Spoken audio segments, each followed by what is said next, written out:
After years of raising my stepdaughter as my own, her bio father re-entered her life and she began idealizing him, and she said, "You're not my real dad." The words came out calm, measured, and absolutely final. "Then go live with him, Maya. If he's the only father you want, then pack your bags and go." My wife, Jenna, gasped from the kitchen doorway. Maya, 14 years old and trembling with rage, stared at me as if I'd just set her world on fire. In a way, I had. But let me rewind 8 years. My name is Derek. I'm 42, a high school history teacher and football coach. I married Jenna when Maya was 6. Jenna was a single mother, divorced from a man named Cole who had decided, somewhere around Maya's 3rd birthday, that fatherhood was too confining. Cole moved 3 states away, sent child support sporadically, and visited twice a year, Christmas and a long weekend in summer, whenever his guilt or his mother's nagging aligned. I met Maya when she was a tiny, fierce kindergartner with pigtails and a permanent scowl. She didn't trust men. Cole had taught her that. I spent 2 years just being present, attending her school plays, helping with homework, learning that she hated green beans but loved broccoli, a distinction I still don't understand. I didn't try to be her father. I just tried to be reliable. By the time she was 8, she was calling me Derek without the edge. By 10, she'd started calling me Dad in unguarded moments, then correcting herself, her eyes flickering to see if I'd noticed. I pretended not to, but inside I glowed. I adopted her legally when she was 11. Cole didn't fight it. He signed the papers with the same energy he applied to everything involving Maya. Minimal, distracted, relieved to be off the hook. Jenna cried. Maya, awkward and embarrassed by the emotion, just shrugged and said, "Okay, cool." But that night, she left the drawing on my nightstand, a stick figure family with Dad written in crayon above my head. I still have it. For 3 years, we were a family. Not a perfect one. Maya was a teenager, after all, with all the eye-rolling and door-slamming that entailed, but a solid one. We had Sunday pancake traditions, camping trips where she complained about bugs but secretly loved the s'mores, and late-night conversations about boys that made me deeply uncomfortable, but I endured because she trusted me. Then Cole came back. Not literally at first. It started with texts, a happy birthday that turned into weekly check-ins, then FaceTime calls. Then, the summer before Maya's freshman year, he announced he'd moved back to our state, only an hour away, and wanted to reconnect. Jenna was wary. I was skeptical. But Maya was ecstatic. Her real father, the one whose absence she had always felt as a quiet ache, was suddenly available. He had a new apartment, a new girlfriend who was super cool, and endless stories about his adventures that made my life as a history teacher seem profoundly boring by comparison. The first few months were fine. Visits every other weekend. Maya would come home talking about his motorcycle, his tattoo, his job in the music industry. He managed a small recording studio. I smiled and nodded, ignoring the quiet sting of comparison. I was the reliable one, the boring one, the one who made her do homework and enforce curfew. He was the fun dad, the one with no rules and endless candy. The shift was gradual. Maya started referring to him as my dad and me as Derek. When I gently reminded her about a chore, she'd snap, "My real dad doesn't make me do stupid chores." When I picked her up from school, she'd look past me, scanning for his car, disappointment flickering when she didn't see it. Jenna noticed. We talked about it, long after Maya was asleep. "She's testing boundaries," Jenna said. "She's 14. It's normal to idealize the absent parent. She'll come back around." I wanted to believe her, but the tests kept coming.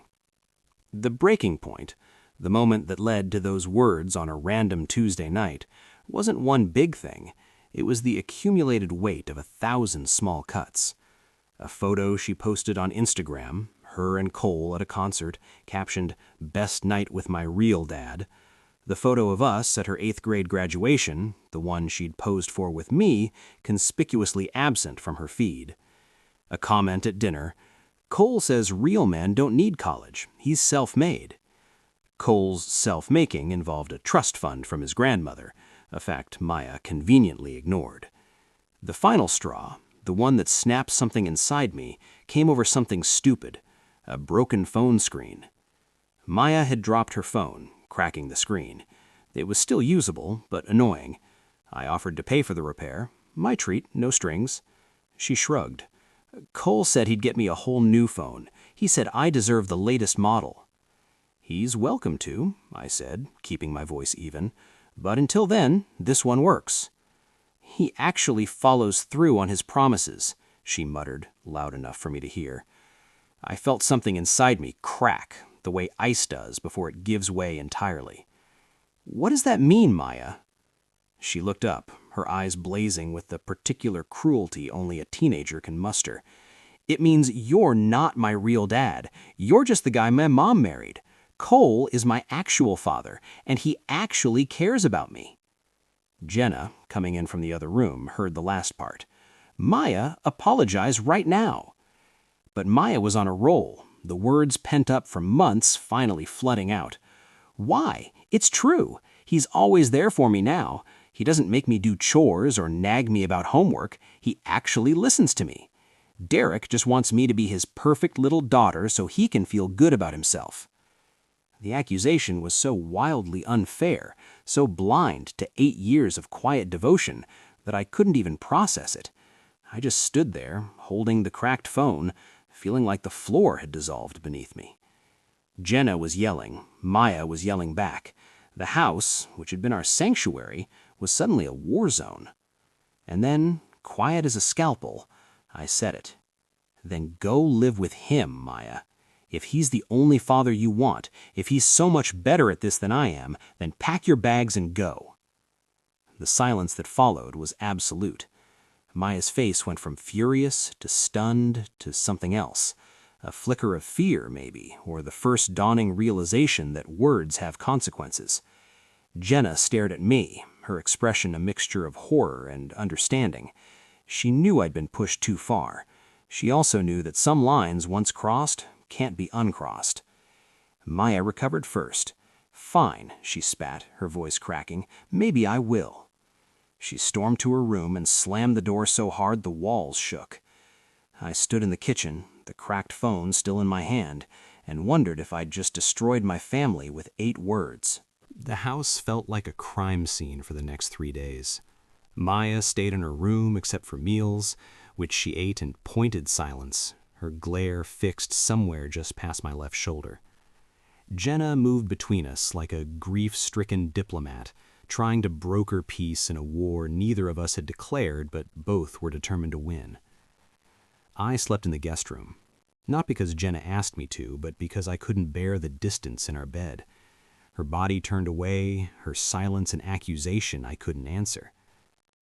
The first attempt at conversation came on day 2.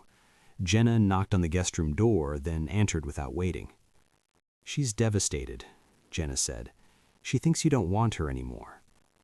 I was sitting on the edge of the bed, staring at the wall. She said I'm not her real dad. She said I don't actually care about her. After 8 years, Jenna. 8 years of school plays and homework help and camping trips and... My voice broke. I stopped.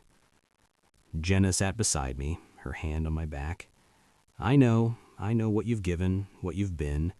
But she's 14. She doesn't have the vocabulary for what she's feeling. Cole is shiny and new and has no rules. Of course she's idealizing him. It doesn't erase what you are to her. Doesn't it? I looked at her. She called me the guy you married. Not her dad. Not even her stepdad. Just some guy. She was angry. People say terrible things when they're angry. So do I get a pass for what I said, or am I the only villain here? Jenna's silence was answer enough. The conflict escalated beyond our walls on day 3. Maya, in a fit of teenage righteousness, called Cole and told him everything. The argument, my words, her interpretation of events. Within hours, my phone buzzed with a text from an unknown number. Unknown. This is Cole. Stay away from my daughter. You have no right to speak to her that way. We're pursuing legal options. I showed Jenna. Her face paled. He can't do that. You're her legal adoptive father. He signed away his rights." "He signed away his financial responsibility," I said, "but he never signed away his ability to manipulate her." The legal threat was hollow. Any lawyer would laugh at Cole's claim, but the emotional weight was immense. Now Maya had a champion, a real father riding to her rescue against the evil stepdad who had told her to leave. In her narrative, I was the villain who had rejected her. Cole was the hero offering sanctuary. On day 4, Maya emerged from her room with a packed suitcase. She stood in the living room, her chin high, her eyes red-rimmed but dry. "I'm going to stay with Cole for a while," she announced. "He said I can have my own room. He actually wants me there." Jenna's composure cracked. "Maya, please, let's talk about this. Your father, Derek, didn't mean—" "Don't," Maya cut her off, her voice trembling. "Don't make excuses for him. He told me to leave, so I'm leaving." She looked at me then, and for a split second I saw something beneath the defiance, a flicker of doubt, of fear, of a little girl who didn't actually want to go but didn't know how to stay. Then it was gone, replaced by the armor of adolescent rage. "Fine," I said quietly. "Text us when you get there so we know you're safe." She flinched, as if she'd expected me to beg. When I didn't, she grabbed her suitcase and walked out the door. Jenna followed, pleading, but Maya got into Cole's car, I saw it from the window, a gleaming black SUV, and disappeared down the street. The house was silent. Jenna came back inside, her face wet with tears, and looked at me with an expression I couldn't read. "How could you let her go?" she whispered. "How could I stop her? She's not a prisoner. She's a person who just made a choice. You told her to leave." "I told her she could go to Cole if that's what she wanted. There's a difference." "Is there?" Jenna's voice rose. "Because from where I'm standing, it looks like you pushed our daughter out the door." "Our daughter," I repeated. "You still call her that. She called me the guy you married." "She's a child." "She's old enough to know that words hurt. She's old enough to be held accountable for the choices she makes." Jenna stared at me, then walked to the bedroom and closed the door. Not slammed, closed, with a quiet, devastating finality that was somehow worse. I stood alone in the living room, surrounded by the ghosts of 8 years, the family photos on the wall, the drawing of stick figures still in my nightstand, the echo of a voice that used to call me Dad in unguarded moments. The conflict had escalated from a family argument to a full-blown fracture. Maya was gone, Jenna was distant, Cole was now the hero, and I was the villain in everyone's story, including, apparently, my own. The first week of Maya's absence was a masterclass in slow torture. Jenna and I existed in parallel universes, sharing a house, sharing meals, sharing nothing of substance. She texted Maya constantly, receiving one-word replies or, more often, nothing at all. I didn't text. I had nothing left to say. Cole, predictably, was playing the role of Disney dad with gusto. Jenna showed me the photos Maya posted.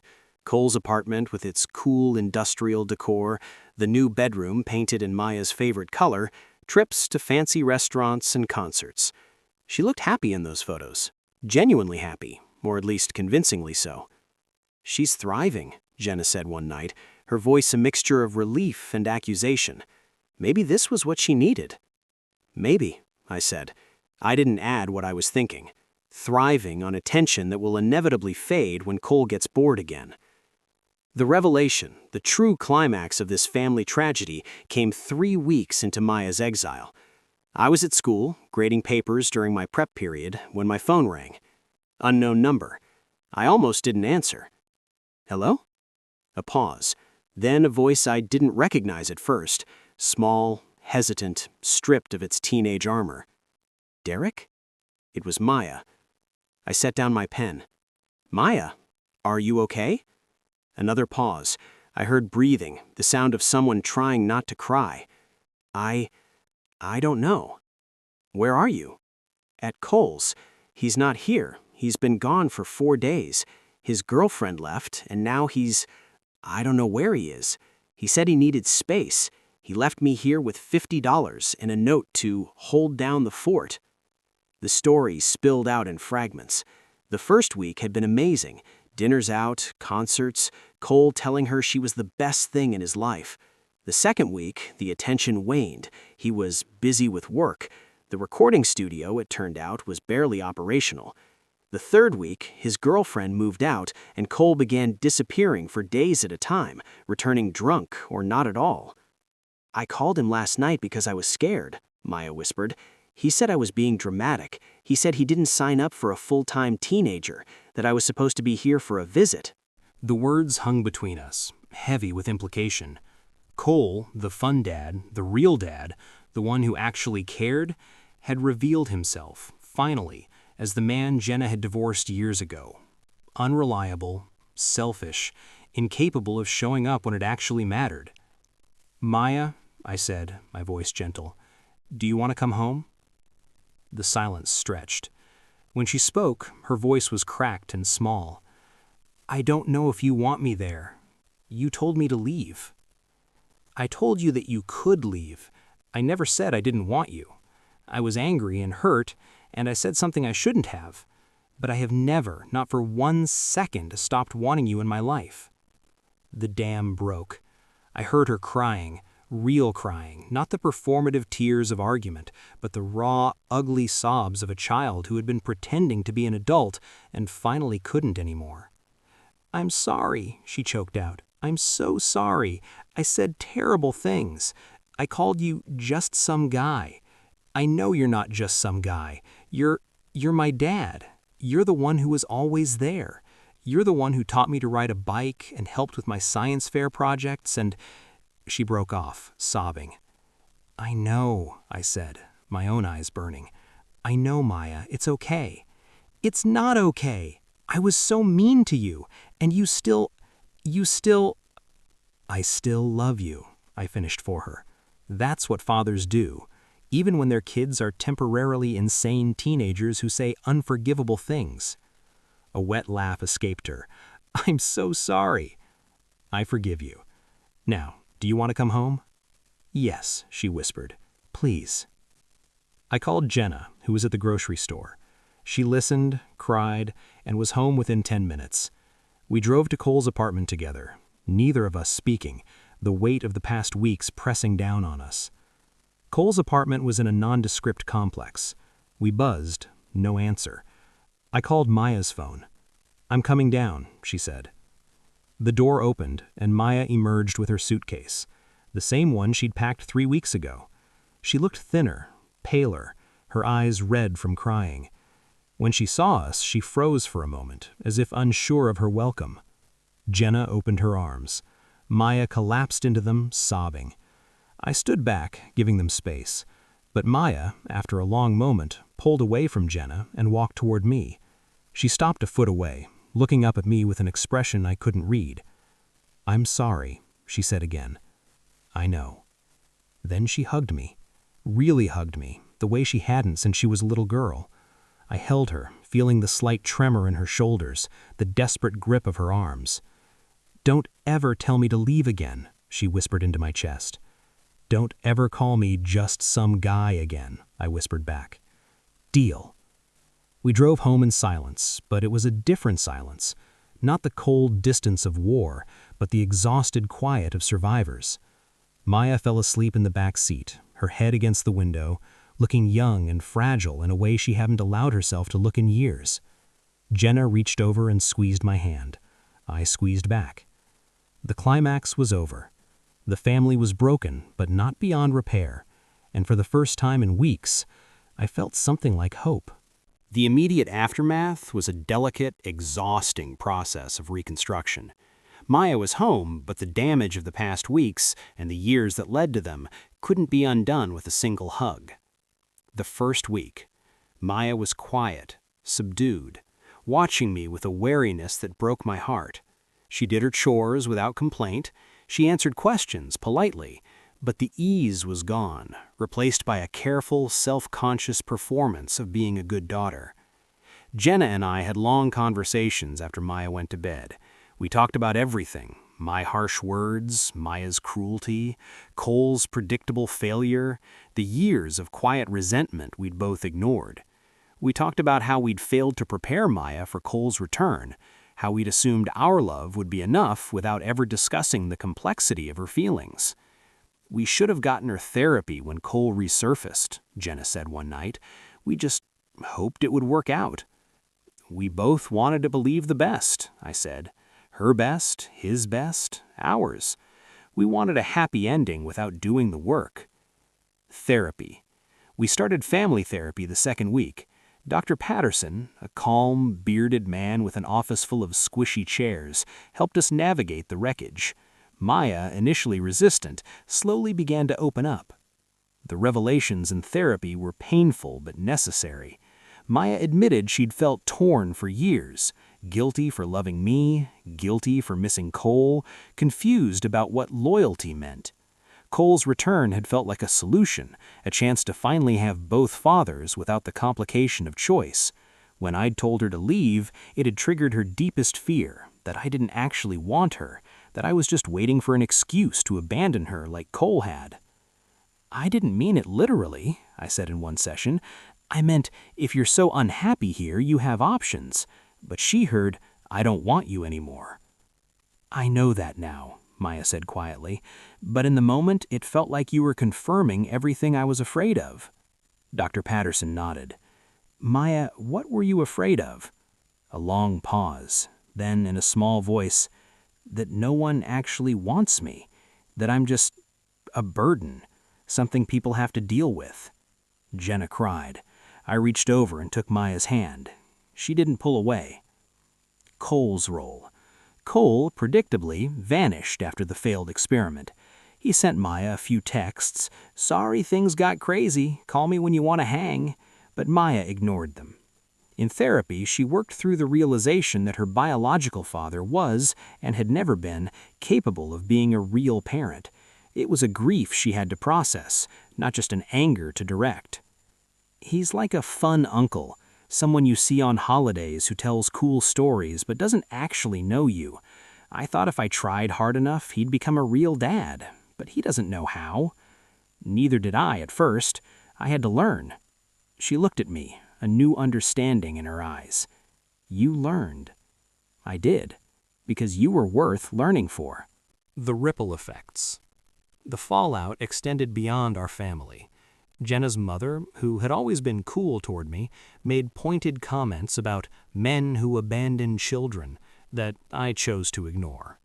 My own parents, supportive but sad, offered to help with therapy costs. Mutual friends who had heard Maya's side of the story, the pre-Cole collapse version, reached out cautiously, unsure where the truth lay. I didn't defend myself. I didn't explain. I just said, "We're working through it as a family, and let that be enough." The long reconstruction. Months passed. The careful performance of normalcy slowly gave way to something more genuine. Maya started joking again, though her humor was darker, more knowing. She did homework without being reminded, mostly. She called me Dad sometimes, Derek others, and I learned not to flinch at either. The most healing moment came 6 months after she returned. I was in the garage, working on a project, when Maya appeared in the doorway. "Hey," she said. "Hey." She stood there for a moment, then walked over and sat on an overturned bucket. "I've been thinking." About what I want to be when I grow up." I set down my tools. "Yeah? Maybe a teacher, like you." I blinked, surprised. "Really?" She shrugged, embarrassed. "You make a difference. My friends complained about their parents, but you actually, I don't know, you show up. You care about whether we actually learn stuff, not just whether we pass tests." I didn't know what to say. She'd never paid me a compliment like that before. "I know I was awful," she continued, not meeting my eyes. "I said terrible things, but I want you to know, I see it now, what you did, what you've always done. You didn't have to be my dad. You chose to, and I was too stupid to see that." "Maya, let me finish." She took a breath. "I'm not saying it to make you feel better. I'm saying it because it's true, and because I want you to know that even when I was being the worst, I still knew, somewhere, that you were the real one. Cole was just a fantasy.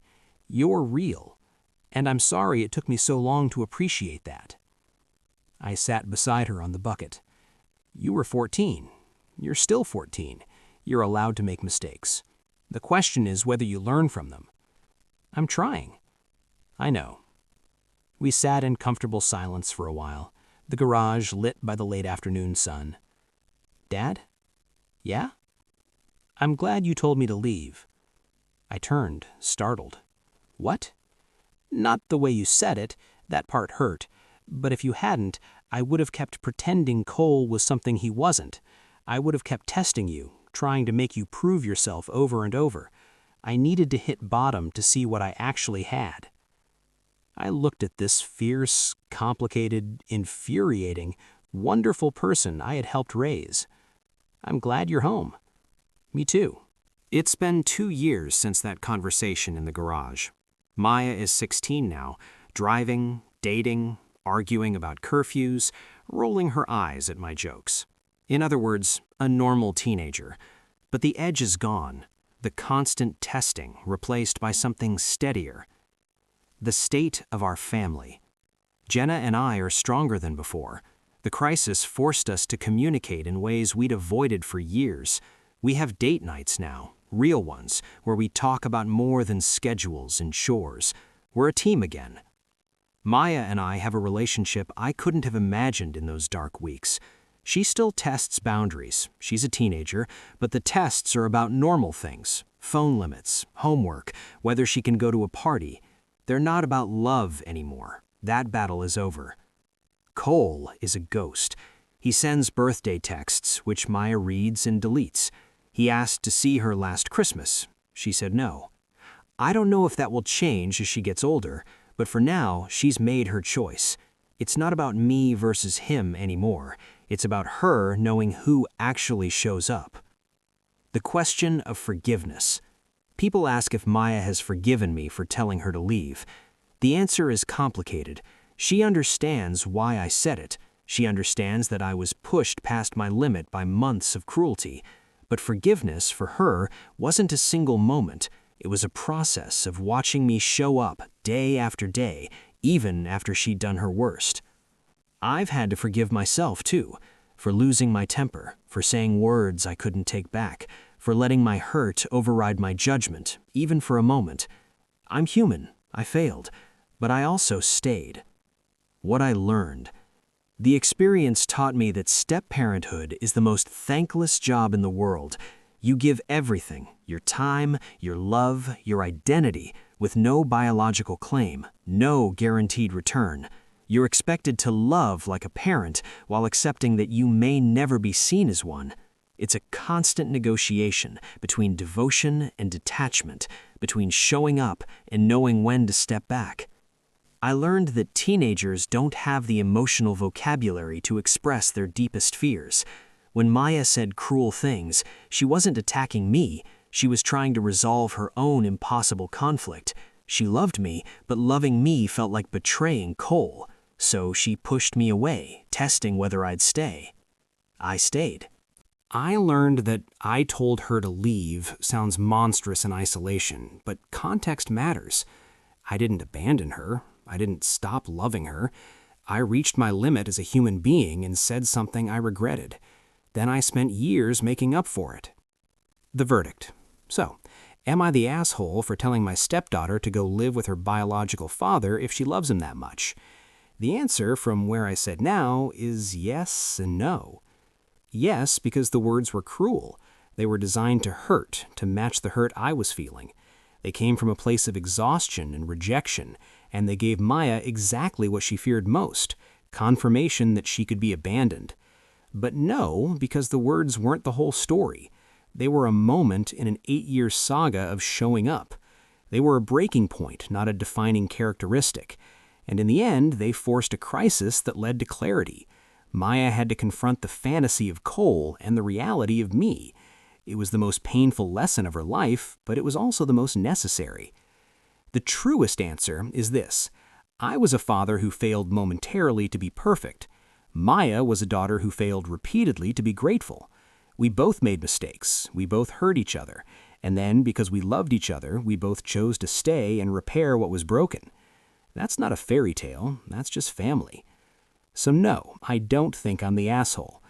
I think I'm a man who loved a child who wasn't his, who was tested beyond reason, who broke, and who then spent years rebuilding. The crack is still there, a hairline fracture in the foundation, but the house is standing, and everyone inside knows, now, that they're exactly where they belong. Which side of that story were you on? Let me know in the comments. And if you love diving into these Reddit rabbit holes with me, subscribe to Reddit Be Mine.